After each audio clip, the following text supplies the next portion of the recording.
ఎగ్జాక్ట్గా మన బాధ ఎలా ఉంటుందండి. ఇది ఎలా ఉంటుందంటే, ఇన్నాళ్ళ నుంచి నేను ప్రభువుని సేవిస్తున్నాను, నా బ్రతుకు బాలేదు.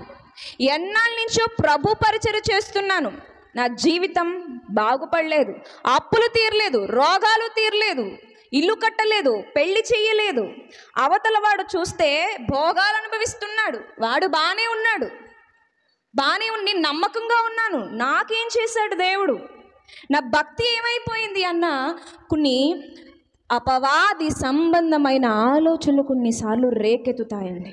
అయితే అలాంటి వారితో మనతో ప్రభు ఏం చెప్తున్నారు? ఒకవేళ అలాంటి ఆలోచనలు మీకొస్తే లేదా నాకొస్తే ప్రభు చెప్తున్న మాట చూడండి. అందుకతడు, కుమారుడా, నీవెల్లప్పుడూ నాతో కూడా ఉన్నావు, నావన్నీ నీవి.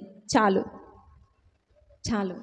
తండ్రి అంటున్నాడు, నా కుమారుడా, నువ్వు చెప్పేది సత్యమే, నువ్వు చెప్పేది సత్యమే, నువ్వెప్పుడు నాతోనే ఉన్నావు, నాది ఎప్పుడు మీరలేదు, నీకు విందు చేయించలేదని బాధపడుతున్నావా, నావన్నీ నీవే.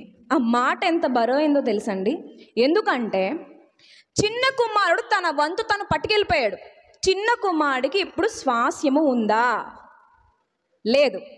ఇప్పుడు తండ్రి దగ్గర ఉన్న స్వాస్యము పెద్ద కొడుకుది. అది ఎంత వృద్ధి చెందినా, అది ఎంత విస్తరించినా పెద్ద కుమారుడిదే.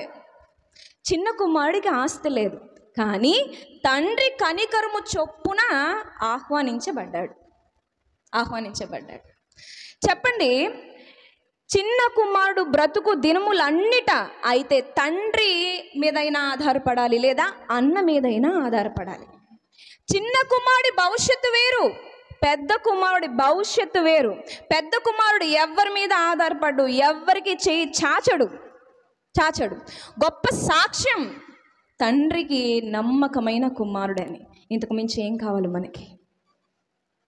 ఏం కావాలి? వేశ్యలతో తిరిగాడు, దుర్వ్యాపారాలు చేశాడు, తిన్నాడు, తాగాడు, స్నేహితులతో గడిపాడు, తృప్తిది.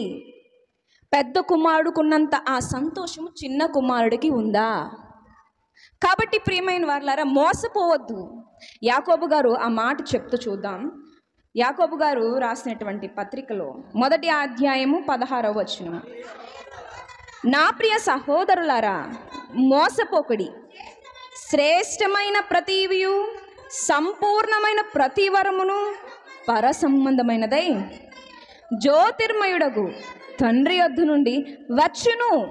ఆయన యందు ఏ చంచలత్వమైనను గమనాగమనముల వలన కలుగు ఏ ఛాయ అయినను లేదు. చాలండి. ఇక్కడ యాకోబు గారు సంఘానికి ఏం చెప్తున్నాడు, సహోదరులకి ఏం చెప్తున్నాడంటే, లోకం ఇచ్చేవే మంచివి అని దయచేసి మోసపోకండి. నిజమైనవి, సంపూర్ణమైనవి, ప్రతి ఈవియు పర సంబంధమైనవన్నీ కూడా జ్యోతిర్మయుడగు తండ్రి దగ్గర నుంచే వస్తాయి. ఈ లోక ఫలాలను రుచి చూస్తున్నటువంటి వారిని చూసి మీరు మత్సరపడద్దు. మరి శ్రేష్టమైనటువంటి ఫలములు ప్రభువు మీ కొరకు ఉంచాడు అని ఒక విషయం ఆలోచించుకుందాం. ప్రతి ఒక్కరికి ఉన్నది ఒకే జీవితం. జాగ్రత్తగా వినాలండి. ప్రతి ఒక్కరికి ఎన్ని జీవితాలు? ఒక్కటే జీవితం. చిన్న కుమారుడికి ఎన్ని జీవితాలు? ఒక్కటే జీవితం. పెద్ద కుమారుడికి ఎన్ని జీవితాలు? ఒక్కటే జీవితం. ఆ ఒక్క జీవితాన్ని చిన్న కుమారుడు వ్యసనాలతోనూ సంతోషాలతోనూ శరీరాన్ని సుఖపెట్టుకుంటూ తండ్రి లెక్క చెయ్యక ఇష్టానుసారంగా బ్రతికి నాశనం చేసేసుకున్నాడు. భవిష్యత్తు మారిపోయింది, అన్నలాంటి భవిష్యత్తు లేదు. కానీ పెద్ద కుమారుడికి ఇవ్వబడిన జీవితాన్ని తండ్రికి విధేయత చూపిస్తూ పొలము నుంచి వస్తాడంటండి, తండ్రికి సహాయపడుతూ కష్టపడుతూ ఉన్నాడు. ఒకటే జీవితం. చెప్పండి, వీళ్ళ క్రియలను బట్టి వీళ్ళ భవిష్యత్తు ఆధారపడి ఉందా లేదా?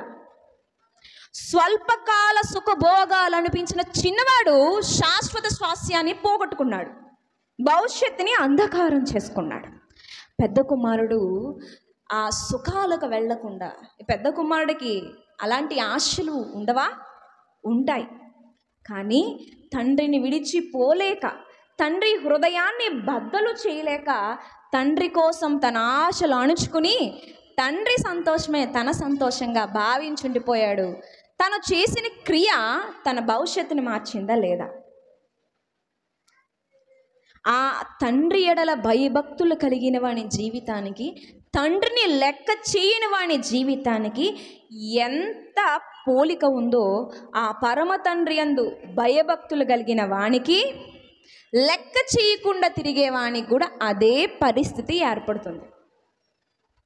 మరి మీకు ఇవ్వబడిన జీవితాన్ని మీరు ఎలా ముందుకు తీసుకెళ్ళాలనుకుంటున్నారు? లోకస్తుల వలె లోకానికి చేరువైపోయి దేవునికి ఉపయోగపడకుండా ఈ దాహం తీరని ఈ శరీర కోరికలు తీరుస్తూ వ్యర్థం చేసుకోవాలనుకుంటున్నారా? లేదా తండ్రికి నమ్మకముగా, తండ్రి సంతోషమే భాగ్యముగా ఎన్నుకుని మీ ప్రయాణాన్ని ముందుకు తీసుకెళ్తారనుకుంటున్నారా?